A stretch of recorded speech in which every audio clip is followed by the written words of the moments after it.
Awesome. Thanks, Billy. I know it's been a long time coming. Me and Billy have been chatting about doing a VRT, which was a new concept for me for some time. So I'm quite glad that the day has finally come where I can talk to you all and offload what's on my mind regarding data-driven decision making.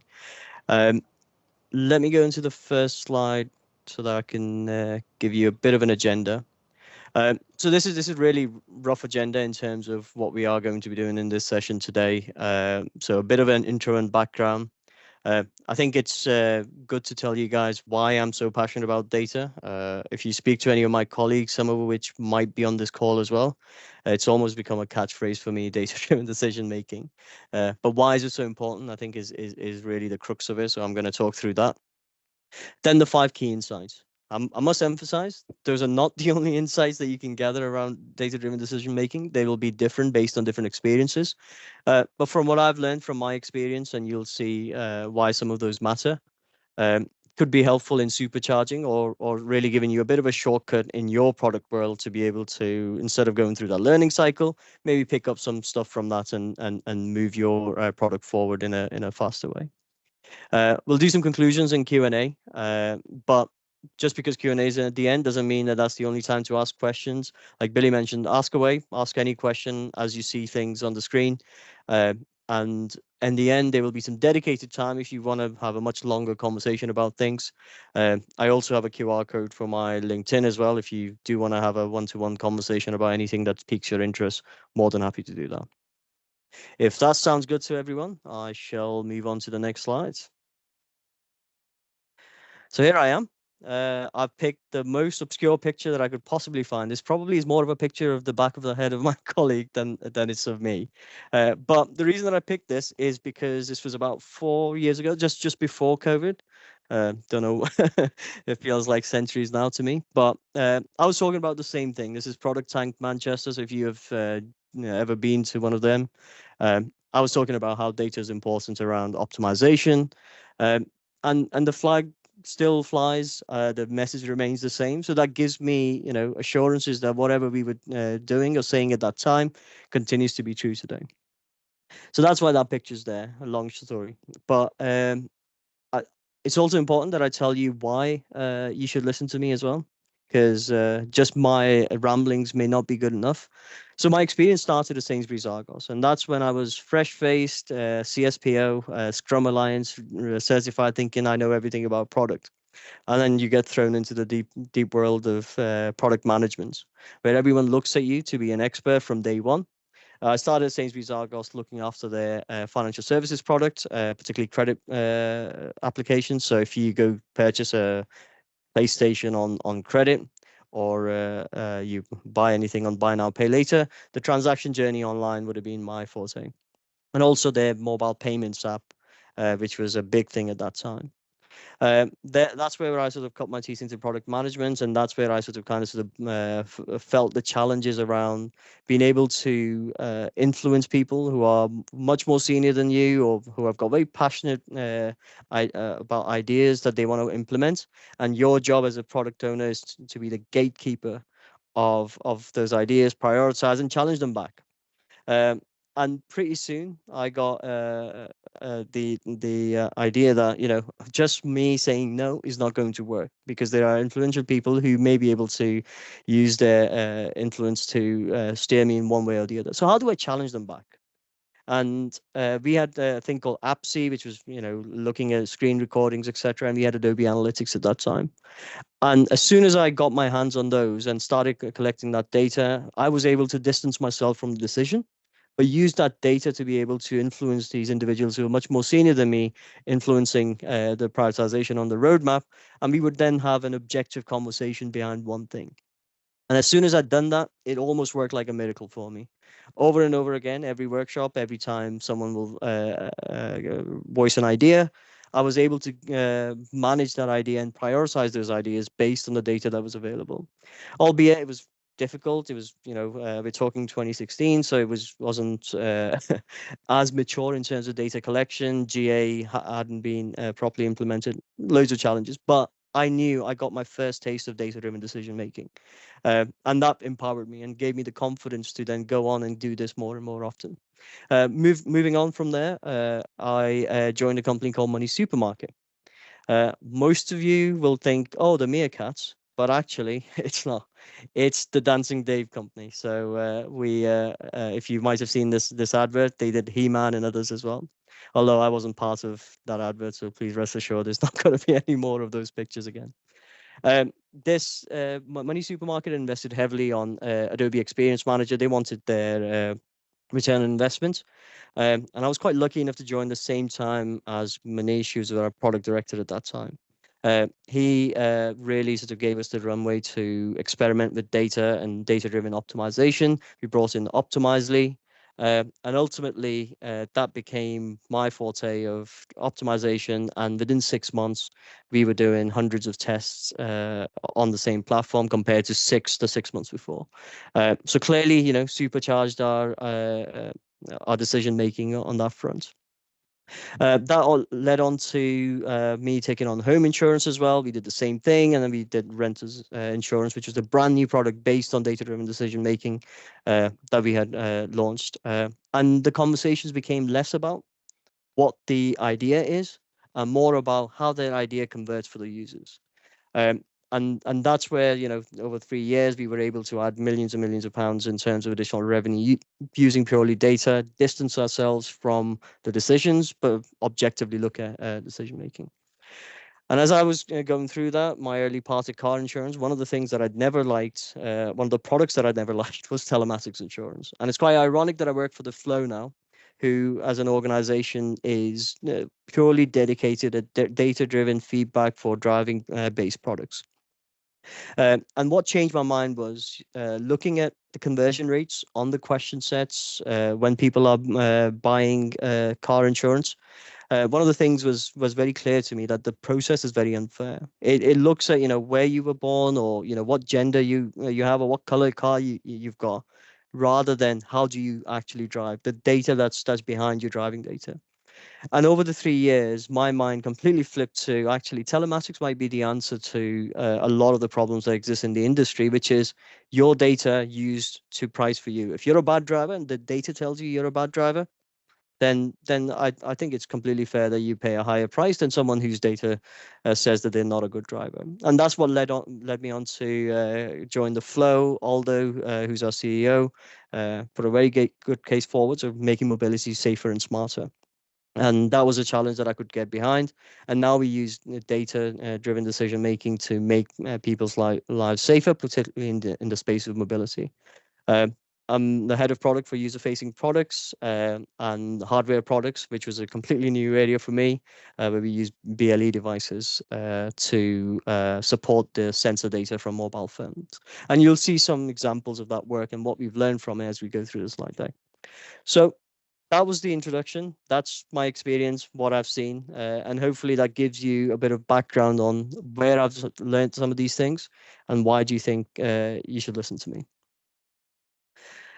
Okay, so why data? Now, I've put 3 bullet points in here, but I'm going to talk in much detail as we go through individual points as well. But one of the first things that happened, as I mentioned in my first role, was I was expected to predict outcomes. I was asked from the rest of the organization, are we going to see a conversion uplift based on the change that's going in? And unless you have got some sort of crystal ball, that's not really possible. So the only thing that you can grasp on is the data that's available to you. So data helps you predict those outcomes in a more confident fashion. You can possibly, if you've done something previously, you may be able to make a prediction, but humans are very unpredictable by nature. And what I've noticed is anything that I would expect to happen, completely the opposite thing happens when you go live with a test. So data is the only way. And the example that I always use is, birds flying in a flock. You look at an individual bird flapping its wings. It's a very different visual experience compared to a full flock flying above you. And that's what data gives you. If you're looking at your analytics dashboard with 100,000 users or 500,000 users, the combined effect of how those users are moving through your product and experience is going to be very different to an individual user that you've picked out of that flock who's converting at a different rate. So it allows you to predict outcome, but it also maximizes the return on investments. It's very easy sometimes to forget, particularly when you work in product, that the people who are building those products Their salary needs to be paid, and there's a cost for every release. Even if you haven't paid or purchased a brand new product at that time to deliver, you still have a cost for that release. Hundreds of thousands of pounds that are going in every release. So whatever change you make in that release needs to produce value of greater than what it's costed you to create that release. So the data is, again, very important to understand what value are you going to bring, and kind of sort of melds into that predict outcomes area. And finally, measure progress. This is one of the classic ones where it's great to make predictions around, when we go live, we're going to add £2 million or £1.2 million, 4% conversion rate. But then you forget about it, and the new shiny thing comes in, and you start talking about the next 1.2 million. You don't really go back and go, well, actually, have we actually created the revenue or the benefit that we said in our benefits case? So it helps you measure progress. And these are things where I think where data can really help, and some of the challenges that I'd seen in my role throughout the years. And that's why I'm so passionate about making data-driven decision making, because it gives me the confidence to predict the outcome, measure success, but also increase the return on investment. And these three combined together can be really valuable to a business, and businesses should be really aiming for these types of objectives. So, number one, key insight. Understanding the problem is as important as solving the problem. This is very obvious, but I have seen it play out a number of times where your commercial team comes to you and says sales are down, or we're losing search positions, and in absolute panic. The world is going to collapse because we're P2 on Google rather than P1. Or customer service will say, we will be inundated with calls. There'll be thousands of calls coming in because this one thing on your app isn't working. And it's human instinct to go and jump in and trying to solve that particular problem. And the reality is, unless you've analyzed the problem using data and understood, how many people is it actually going to impact? What is it that's actually happening? How many, when does it happen? How often does it happen? And what's the value behind it is? And unless you ask those questions, what you will find is you may end up reprioritizing your backlog for something that's not really producing those three goals for the business, which is maximizing return on investments. To give you an example, when I first joined Floow, one of the priorities that we were looking at was something called Snap to Road. I'll explain what you're seeing on your screen first, then I'll jump back onto what we were trying to do and how we changed priorities. So the left-hand side, the first screen that you see is our dashboard for one of our apps that we produce. Dashboard, first place that you land after registration, and that really shows you your score based on your mobile phone sensor data. In the middle, what you see is your journeys list, and that's all the trips that you've done that you've recorded over time. And on the far right, what you see is if you click on one of those trips, you go into a map, and that map then shows you where you traveled from, what your score is, and whether you answered your calls throughout that trip, etc. In that map, sometimes the GPS points, which is overlaid on top of a map, may not fit to a road. And that means that the line may run slightly adjacent to the road sometimes, or sometimes there might be slight jaggedy edges on your map line. And that somehow was the priority that we were working on. And I applied the same theory of understanding the problem first before we start solving this problem. And what actually transpired in the numbers that you see in the middle are the conversion rates of how many people go to each step of the funnel. And what we found was, from dashboard to the journey list, only 60% users go in. From journeys, 15% users go in. And looking at the event data, what we found out was only 5% of individuals actually click on the map or do anything with the map. So suddenly the value went from 100% of users will be effective and it'll be a very detrimental experience to 5% of users potentially could be affected. And even then, there will be a much lesser proportion of those 5% users who will ultimately have a concern around that, or have enough of a concern that they'll be vocal about the experience. There are plenty of other things in our backlog which may affect 10, 20, or 30% of users, and that's why we're going to prioritize something else compared to this change. And that's what I really mean about understanding the problem. And revaluing the problem based on your prioritization and everything else that's on your backlog as well. a lot of senior stakeholders, when some of this stuff happens, get involved, and similar thing in this case as well. And we were able to articulate our point very clearly, even though I was, I think, probably a week into my new role, to say, you know what, this is not the right thing to be doing. And it's not, that I know the app very intimately or the product that I've been working on, I've got years of experience behind. It's really the data that's empowered me to give that very confident answer and challenge decisions In based on data-driven decision making. So that's one example, but there's plenty of examples, and some of the examples that I've used are from real life, where customer service would say you'll get thousands of calls because one customer has received a letter and their title wasn't on that letter. Those type of things, reevaluating and using analytics and stuff. One of the key things that I always do is Google Analytics, GA4 now, is always in the background on a Chrome tab somewhere for me, because I'm probably going to use it about 20 times a day to try and answer some of those questions.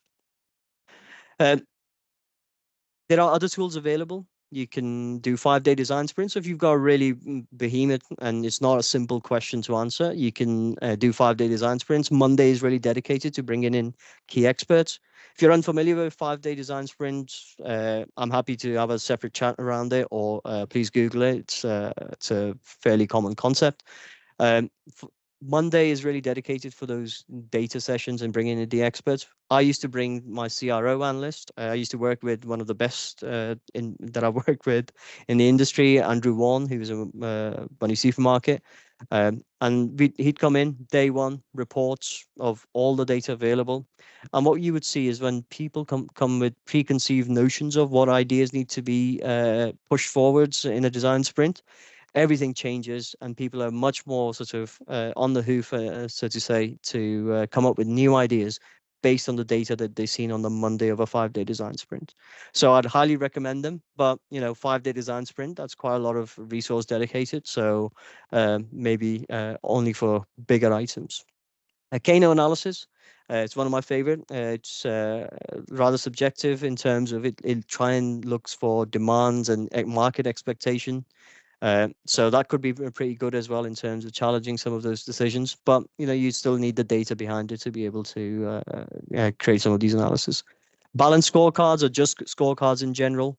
That's pretty important. I think as a product manager, you should always have scorecards going in the background of how you're prioritizing something. So when you are making a decision, either as a product manager or any product professional, you've got a very justifiable reason for why you've made decisions. And I want to reiterate, I'm not saying that you'll always make the right decisions and every decision is going to mean you've got 5% conversion uplift. There will be times where a decision goes wrong. However, if you have used, these techniques, the data-driven decision making, you're able to justify why you've made that decision. And I don't know of an organization that will not actually appreciate this compared to, not having a justification for why you've done the reason. Product canvases, we currently use them quite a lot. Mike, who probably is not on this call yet, but Mike introduced product canvases as a way of people to bring in ideas where in the flow. And what we are seeing is it gets people to start asking for a lot of data around, how people convert, what do we get per user in terms of conversion rate, revenues, etc. Because you can't build a product canvas without all of this information. And again, promotes data-driven decision making within an organization. And finally, last but not least, but actually probably my favorite and go-to is value versus complexity. It's very simple.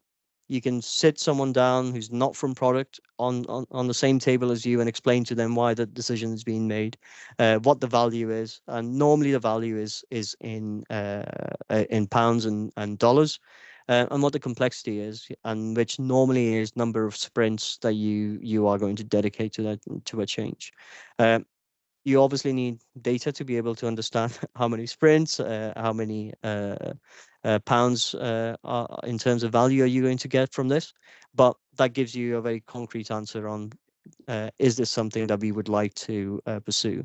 Anything on top right, high complexity, high value, and so on and so on. So you can see the quadrants in there, and you prioritize the things that are low complexity, high value, get them done as soon as possible, and then you go around the quadrants as well. So these are some 5 key things that you can use to mitigate against some of those data-driven decision making and understanding the problem. Goes without saying, right tools for the right job, because otherwise, who are you going to blame for all your problems? Joking aside, I think having the right tools is very important. There's plenty of tools that look very shiny and you can do a lot with them, and you might see adverts on the tube stations. But when it comes to it, they don't give you the ability to do things that you need to do for your job. There's there's a number of things that we currently use as well. But my favorite right now is Braze. Braze is spreading like wildfire. It's a communication platform, but it gives you a lot of data insight, which connects into your internal Amazon warehouse data repositories, Google Cloud, BigQuery, etc. And you can then take that data offline and do other things with it as well. But within Braze, the reporting that's available for each of your campaigns, each of your canvases that go out, that's detailed, and it does A/B testing within itself as well. So if you are potentially in an organization which looks at communication, I think it's worth exploring this. I'm not paid by them either, so it's not a sponsored advertisement for Braze, but it's a tool that we often use, and it's a lot of people that I speak in the industry are adopting it. So it'll be coming to an organization near you. Optimizely is another one. So if you're A/B testing, MVT testing, Optimizely allows you to do an integrated test. You can do JavaScript and HTML within the Optimizely portal, but you can bring in external changes as well and do very complex testing and use Optimizely for distributing traffic. What I really found cool about Optimizely was, first of all, it was started by some ex-Obama campaign individuals who learned and cut their teeth on the Oasis Obama campaign, where they were sending different ads out to different people based on their demographics. So, if you're a single mother, they will have a relatable advert compared to, if you're working in the oil industry, to someone else, etc. And they then joined Optimizely to then create this software.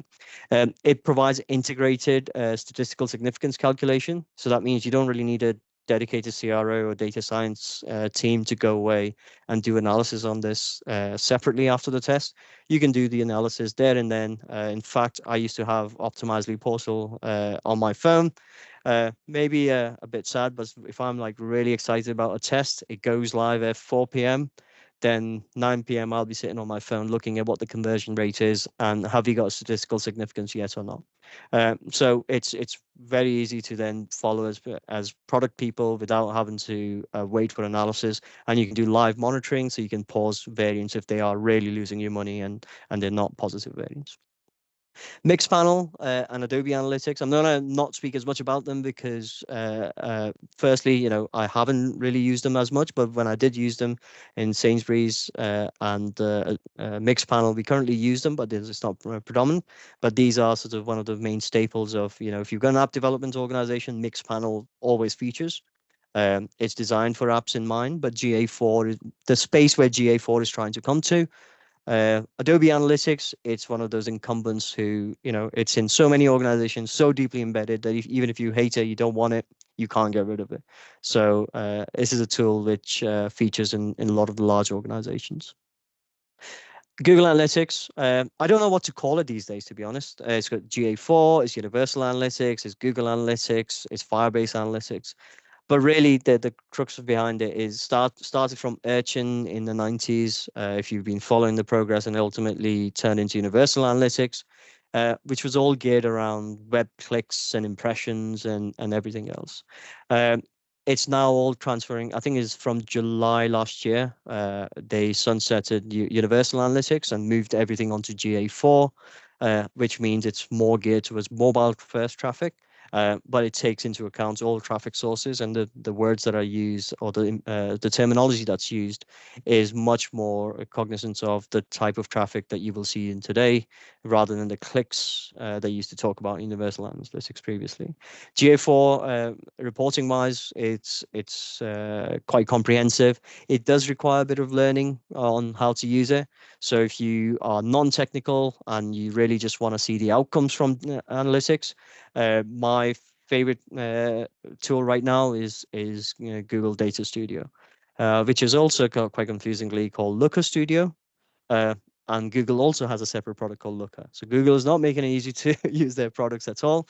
But if you want visualization from from those analytics, and you want them to be universally accessible internally and externally, you can create some amazing reports. So gone are the days where you have to download, export CSVs, put them on Excel, and maybe get someone to do some charts for you. It's all real-time data. It's direct connections, and they're real-time visualized as well. So we use that quite often in the organization to be able to show those reports. So gone are the weekly meetings when we suddenly reveal what's happened during the week. People are already every single day going onto their Data Studio reports and able to check what they need. Firebase Crashlytics, that's more dedicated towards app products, which shows you how many crashes are happening on your app. It shows you line by line where the crashes are happening as well. So before your user can tell you that your app is crashing quite a lot, you can already predict where that complaint's going to come in, and you can take some preventative measures to make sure that your app's issues are resolved. So Firebase Crashlytics is pretty useful. Now I'll put Jira in here, and then I'm sure that's to raise some eyebrows, particularly from people who are not on camera. I always forget, and I know a number of other people, of my colleagues, forget that Jira has actually got a very good reporting suite, which shows you your sprints and burn rate and everything else that you need. I think it gets underutilized, and the more you utilize it, look at historic data. So when we go back to that value versus complexity model, roughly around how much work has gone into a similar piece of work. So the analysis then becomes much easier. If you didn't know it existed, please go in your Jira today and go and have a look at reports and see what you can find in there. There will be some surprises, I can guarantee you. It's all well and good in all of these tools, but how do you implement them? The cost of implementation, and a lot of the organizations that I've worked with have multiple. They don't just rely on Google Analytics. Some have got Adobe, Google, and Mixpanel, and all of those. And what I've found is, that becomes very complex. The cost of then producing data and capturing data becomes high. And then what you ultimately end up doing is actually not capture data because the cost is so high. Let's just make decisions blindly. And then that takes you to the unpredictable worlds that I talked about previously. One of the ways to solve that is segments, which is basically events distribution system. So if you just put segments in your app, or a web app, or your React Native app, you will be able to distribute those events on the server side to all of these systems. So you can connect segments to Analytics, Firebase, Mixpanel. That makes the job easier. It's no code. Me and Billy was talking about, as you guys joined, about how the no code world is coming in. So as product people, you can go into segments and go, well, I would really like to use Mixpanel. Or if you really a maverick, you could probably say Flurry. Or although if you are using Flurry, you will see that Flurry is getting sunsetted. So please stop using Flurry. They are no longer be supported. But you can then, connect your analytics suite to on any of these. Tag Manager is another one as well. I find Tag Manager more technical than Segment. I think Segment just makes it a little bit easier for you to integrate with your third parties. Tag Manager, while you can do it, it does require some knowledge and experience. And if anyone's from development background on this call, you probably will not be happy if your product manager start going into Tag Manager, start making changes in there. So keep that in mind. If you're confident and comfortable with it, then please go ahead and use Tag Manager, because that gives you a much more seamless experience with Google products. So that's the right tools, things that you blame for when things go wrong. Number 3 is data collection takes time. What you can't do is get a new event raised, and the next day come into the office and go, right, how are we performing, and how much money are we going to make? Data, over a longer horizon is when the trend's set. You can't say, one of your pages is very popular. So, the screens that I showed you earlier on in this session, if that data was collected over 7 days, I don't think I would have been confidently able to challenge the senior leadership in my organization to say, we should not be doing this because only 15 people are seeing this screen. We need that data to be consistent over months, if not years, and say, okay, well, this has never been a popular screen, and as such, we should not focus our efforts onto this. Don't take data for a week's worth of changes or events. Collect, observe, and analyze. This really applies to when you are looking for value or A/B testing. You start collecting the data, but while you're collecting the data, don't do analysis on it. You have to send a set time period and beyond which you do the analysis. But during that time, please observe the data, because if things are going wrong, you catch them and stop them in their tracks, but that does not mean that you get conclusive evidence from the data during that period. A couple of examples, we running some campaigns where we send out messages to users. We look at the conversion rate fluctuating. One day it's like 20 people are reacting the way that we wanted to react. With the messages that are sent. But then the next day, there's 200 people reacting to the same message. And if you were to take a point in time while your campaign is live, you may make a decision on the 20-day, or you may make a decision on the 200-day. And that's not really going to be a conclusive evidence. So you have to set a time period which you believe, based on your user numbers, is going to be a feasible timescale for you to be able to do analysis and do a proper analysis at the end of it to say, I believe that this is going to remain a consistent outcome if you were to run this test again. Couple of tools in that space. If you're doing A/B testing, I mentioned Optimizely, that does the statistical significance analysis itself. You can utilize Bayesian theorems, statistical significance calculators. There's one that I'll show you in a sec, which is the popular one because it comes up number 1 on Google. And you can really start looking at events and attributes. What's the difference between those two? Attributes are much more longer lived. Events are point in time. So if you're observing just events, much longer horizon. Attributes, if you are collecting attributes on an individual user, maybe you will have all the signups by the end of this month, so you can probably have a shorter horizon on your attributes compared to your events. So if I go back, here's one that I use. It's neilpatel.com. Never met the guy. Don't know him from Adam or Eve, but he is seems to be very popular, because if you want to take offline calculations of a test that you're running, you can put your traffic in there and your percentages of conversion that you are seeing, and it will tell you how many users have to go through before you can get a statistically significant results out of it. And what I mean by that is, if you were to do that same test again, are you going to get the same outcome, or is it just by chance that suddenly this test has produced a positive outcome? I'm not clever enough to do all of this manually in Excel, so I just use Mr. Neil Patel's tool. But if you would like to do it yourself, feel free to do that. Number 4, hyper-personalization. So I'm quite hot on this, and I think it's something that seems very insignificant at first, but then you see the data and you see the conversion numbers and you go, wow, I did not know that personalizing a message can have such a significant impact on users.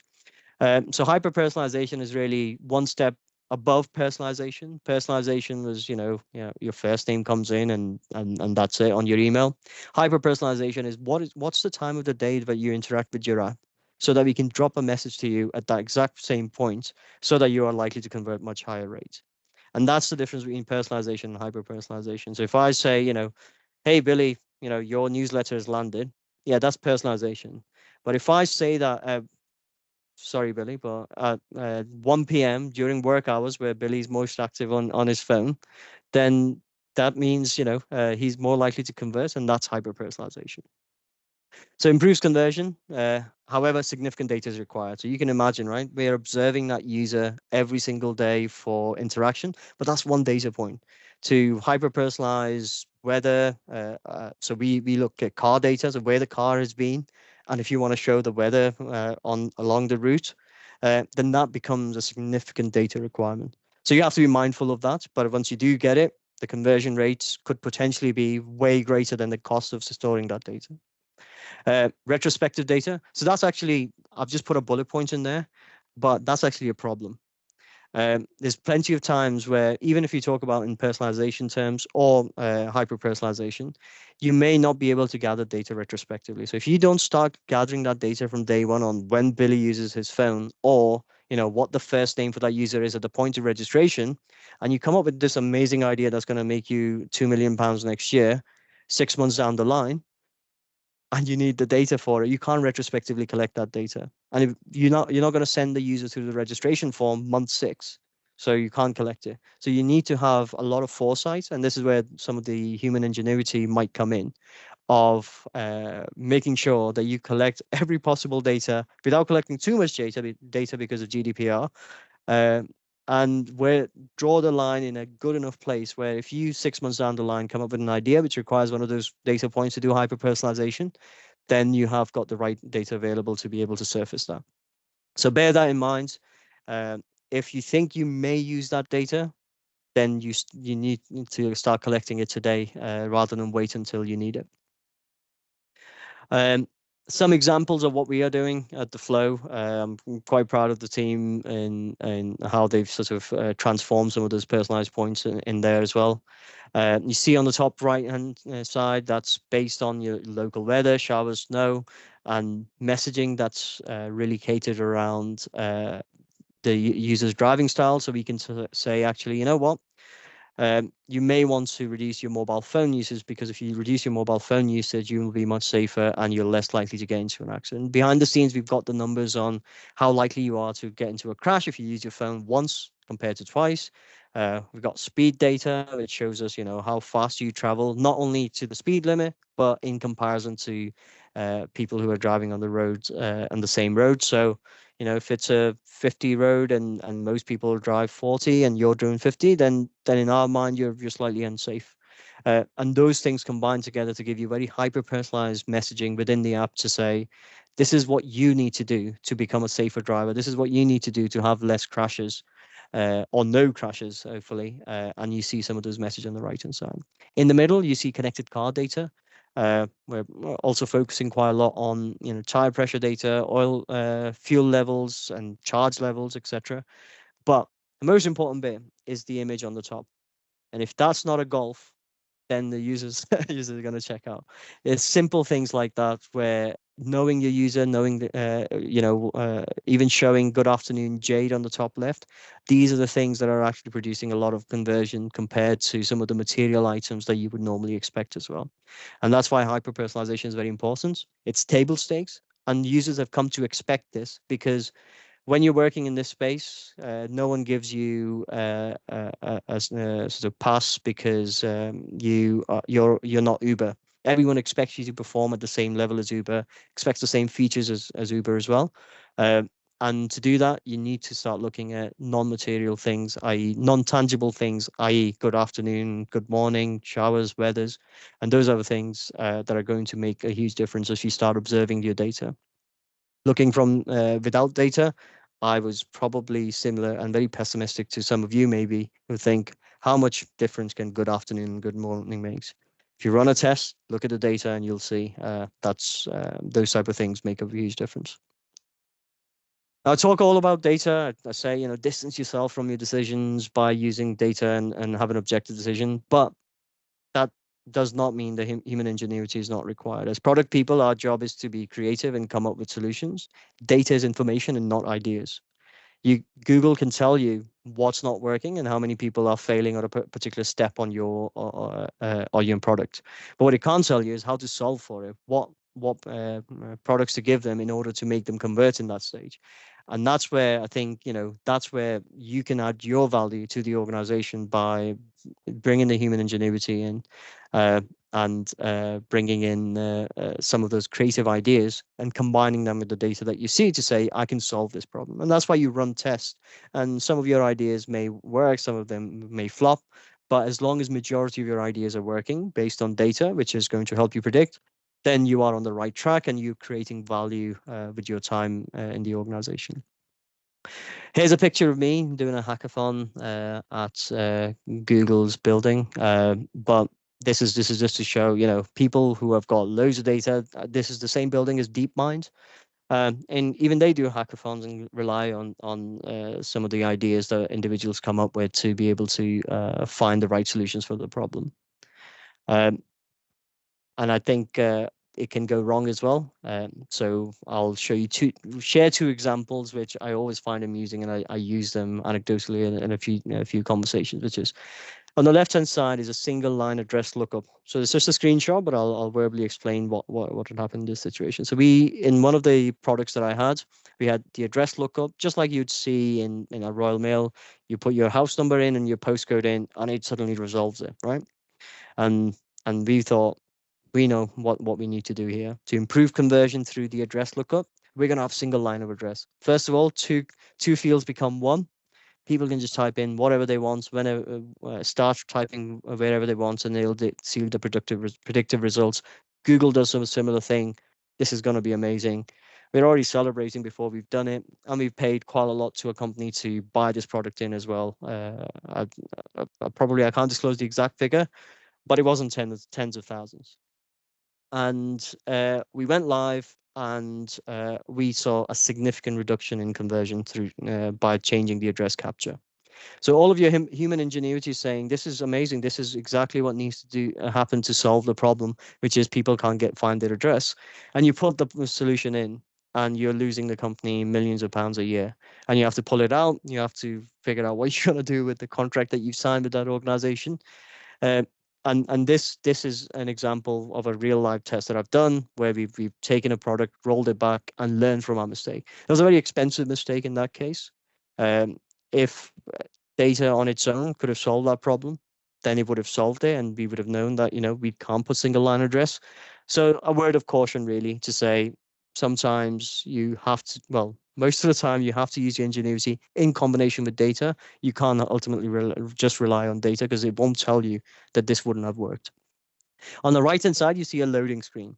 And in one case, we made some improvements in our backend system so that when we do the credit checks, they happen milliseconds rather than the 20 30 seconds that it used to previously take. Up to 30 seconds, we'd go to all the credit bureaus, and we'll check call credit and Experian and blah blah blah, and come back and eventually give you a result on what financial products are suitable for you. We thought, right, amazing, this is going to be a winner. You can see your results straight away, no problem. Milliseconds we're talking about. So some people wouldn't even see the loading, they'll just see the results. And conversion went down.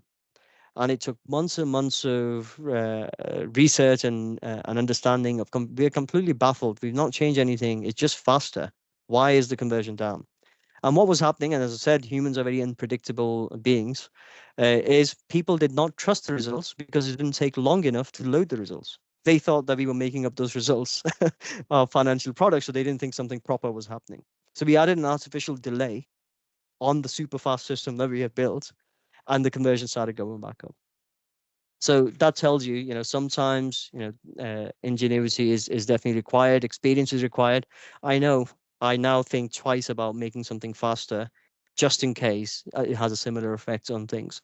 I think twice about, moving away from address capture in a certain way for a certain type of user audience, because I know that experience what I've had, where some people may actually be more comfortable with house number and postcode compared to just typing in wherever they want. And the crux of the first problem was really, how many church roads and church streets there are. So when someone types in 14 church streets, 200 come on, then they have to type more, etc., etc. So these are the sort of 5 key insights that I've learned throughout my career that I mentioned earlier on in this call. So just to call them out again, understanding the problem is as important as solving the problem. And sometimes you can get away by understanding the problem and realizing that it's not something that you need to solve for. Right tools for the right job. I'm not sponsored by any of them. I wish I was, but those were just a flavor of some of the tools that I've used. There's plenty out there. As long as they do the job for you, take them up. Data collection takes time. So don't make a decision halfway through your data capture journey.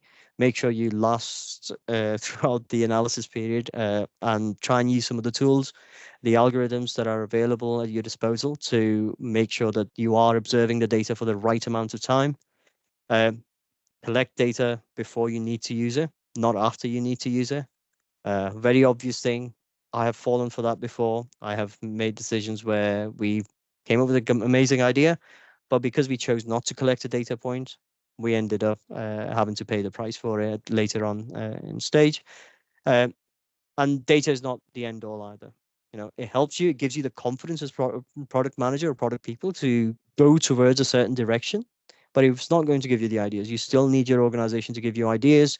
You still need design workshops. You still need great UX people supporting you with how things should look. But then you can use A/B testing and MVT testing to put data behind those ideas to make the right decision for the organization. And ultimately, your goal is to produce something that's more valuable than the cost of the release that's going live. If it's not, then you are taking value away from the organization. You might not as well make any changes. So those are the 5 insights. And I am very surprised that I am landing on time and 45 minutes here. So Q&A, you guys have been very quiet. No one's raised their hands. But if there are any Q&As, I'm more than happy to take. Otherwise, I will move on to my LinkedIn. Right. Did the data, whenever you went to a single line, did the data cleanliness improve in the back end for yourselves? Sorry, which one? The last example you had there about the address where you changed it so they could enter their number and their postcode. Did that help with data cleanliness in the back end? Because that's something that we face into a lot because of, I work for Lloyd's. We work with a lot of different sort of repositories of information. And the address is one that can really put people off, because if they select from an address drop down, then sometimes those databases don't adhere to the database that we're cross-referencing it with. And then you'll get a red flag coming up, and then the person who's doing the transaction or just changing their address or whatever they want to do, they get kicked out, you know. I wish I could say the answer was yes, it improved data cleanliness, but it didn't. All we ended up was duplicates of the same address in the back end as well, because some of them had Flintshire as a county, some of them didn't have it, some of them had it as D-side, and that created more problems because the supplier was the same, but their data source for the address was different. And then we ended up 2 profiles for some users, etc. So I wish I could say yes, but that was a bit of a challenge as well. We have one user, and it's a pretty famous user, but we have one user, and it's like 480 addresses that they've got simply because they tried to change their address. So it's nightmarish stuff. But no, it's good to see your approach to it. Yeah, I think things like you have to look at your audience with this. You know, the example that I've used, I was looking at home insurance. And mostly home insurance users are house owners. You know, people in apartments tend to ignore contents insurance, which they shouldn't do. That's why we sort of created a dedicated product for them. But it was just contents insurance, which you can get from home insurance. But home addresses are usually number and postcode, and people find it much easier to do that. Like I mentioned, you know, Church Street. There's so many church streets where you can't even drop down. So the drop down becomes like you go to the bottom of it and then go expand 200.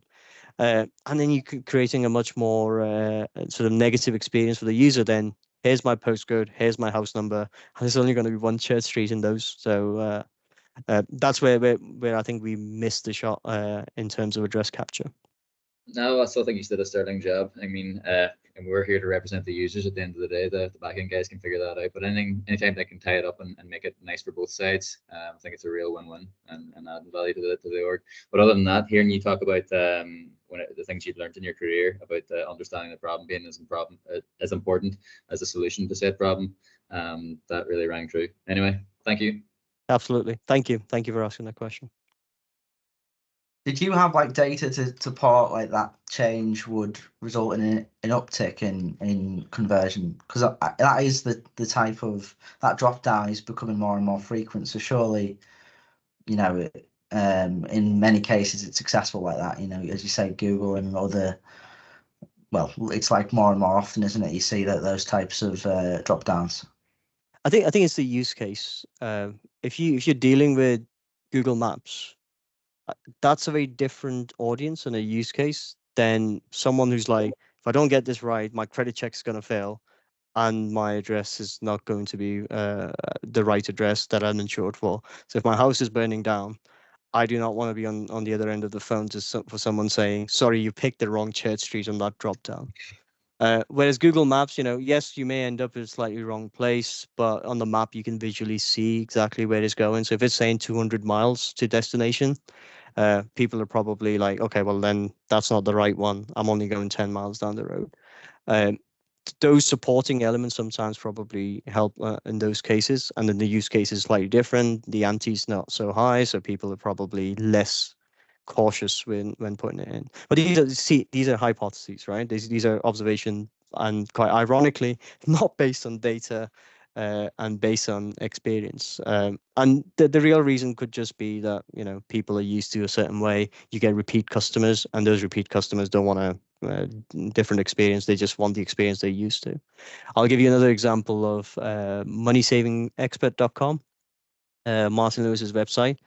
If you go on there, it looks shocking. I've been on that quite a lot. Yes, but it looks like, you know, it probably would be outdated in the 90s as well. Yeah. But they changed it. It's not like Money Saving Expert is owned by Moneysupermarket.com, and I've sat across the table from Martin Lewis in the office as well. And it's not like they haven't got the resources. They don't. It's not like they haven't got the ideas. He's a very sort of, you know, clever guy who has got the right resources at his disposal. But they have changed it, and there was an outrage of, no, we want the old design back. I can't find my things. So they then went back to, so they put the new forum system behind the scenes, and then they stuck the old UI in front of it just so that people have the consistent experience. So they've, you know, using, I think they used Angular or something, but they used Angular to just replicate the old UI so that people are comfortable. In Argos, we threw out the catalogs. I don't know if anyone's old enough to remember the big catalogs that you have to karate chop to go to page 700 and get the little pencil. So this guy came in from US who was the CEO of Argos, and his bright idea was like, why are we doing this? Put iPads in there. So for a time, you might have noticed iPads in every Argos and no catalog. Absolute uproar. Sales went down. Commercial was just like, we can't live with this. The business is going to go under. And then right next to that iPad, what we introduced, we re-signed the contract with the same printers and said, can we print those catalogs again, please? So now you've got a iPad and a printed catalog right next to it, double the cost. And then eventually they realized actually iPads are very expensive, so we'll put Samsung Android tablets in, etc. So that shows you, you know, sometimes the obvious answer is not the answer, and you need to use some of the data and your demographics, etc., to be able to find the right balance between moving people but not too fast. You think with the loading speed on that that reduced the conversion rate? Do you think that was people thinking it was a scam, or I don't think so. I think the brand was still there, right? So they were on the right website. I think there's two types of things, right? So I don't know if you've ever done a mortgage application or mortgage payments calculator. Yeah. There's like a soft check, which is you just type it in and they just show you all the offers on the market. But you're never going to get that offer. It's until you answer all the questions about your history and your ancestors' history. So when people look at that, their trust level goes down. And if you're familiar with those two different types of experience, so when there's a hard search and a credit check happening in the background to a no check happening, so what you see is like, you know, just the adverts, and what you actually get is something else. Maybe that's the experiential difference what people were realizing. You know, again, hypotheses. We don't know whether that was actually the case, but people, maybe they just thought these are the offers that you can get because they haven't done a credit check on me yet because it was so fast. Yeah. So maybe that they just thought there was a listings of APRs and stuff rather than actual APRs. Yeah. Go for it, Mark. Cheers. Thanks, Billy. I a point I was going to make is that some of the stuff that you're talking about, particularly if you think about the Argos catalog experience, you know, you're tapping there into sort of people's emotional experience, and people build up sort of emotional baggage, if you like, when they go through an experience. And I just wondered if you use things like journey mapping at all in collecting data. Do you do anything like that? So we've done journey mapping to support sessions, i.e. Workshops of, you know, where the users go, and then, you know, smiley faces up and down, etc. But then overlay that with conversion rates of, okay, well, people are unhappy based on our UX journey mapping. But what does the data say? Well, actually, they're unhappy, but they're going through that, and we are seeing a successful conversion on that. So we may want to improve that experience, but that won't become the primary goal for us. The primary goal would be, where is it that they're so unhappy that they don't want to buy the product anymore, or they don't want to, you know, conclude or click on the CTA, etc. That becomes main focus, and then you sort of work back and go, it's, of course, you want the customer to be happy. So when you do the journey mapping and the waves come in with the smiley faces, you focus on the sadness. But that really becomes secondary to the numbers that are available. Cheers. Anyone else got any questions? Just read on a couple of portals for people to update their retirement goals and plans, and it last was updated in, I think, 2012. So the Martin Lewis examples terrified me now. we were getting feedback coming in saying this looks fraudulent. This looks like something that came up when I'm trying to look at like a footy link or something like that. And I was in complete agreement with them. So then when our third-party provider comes in, it's like, here, we'll do a refresh if you want. Biting the arms off them, but still, like, trying to replicate that old experience with new UI components is really difficult. But no, guys, I gotta drop it myself. Thank you very much. That was a really, really interesting chat. Thanks, Billy, for inviting me. Thanks. Cheers, no problem. Thank you for joining. Thanks. Okay. Yeah. Anything else, Billy, admin wise? Otherwise, I'll just say, if you want to dig deeper, if you're interested in more of those examples of where things have gone wrong, please reach out to me on LinkedIn. I put the QR code in, but I'm sure if you're here, then you would be on LinkedIn. You would have Billy as a connection, and you would have seen me tagged into one of those posts. So feel free to add me, and I will certainly be able to take some time out to help you out. Yeah, and I know some people, I think, came in slightly late due to other commitments. If you've got, you know, want the recording afterwards, I will have that probably sometime next week, so I can share that. But yeah, just drop me a message if you want it. And only other thing to say is thanks everyone for coming in. Special thanks, obviously, to you, Ash, for putting that together for me. No problem at all. Thank you, everyone. Thank you for taking your time out. Cheers, guys. Right, off to our day jobs. Thank you. Take care. Bye-bye.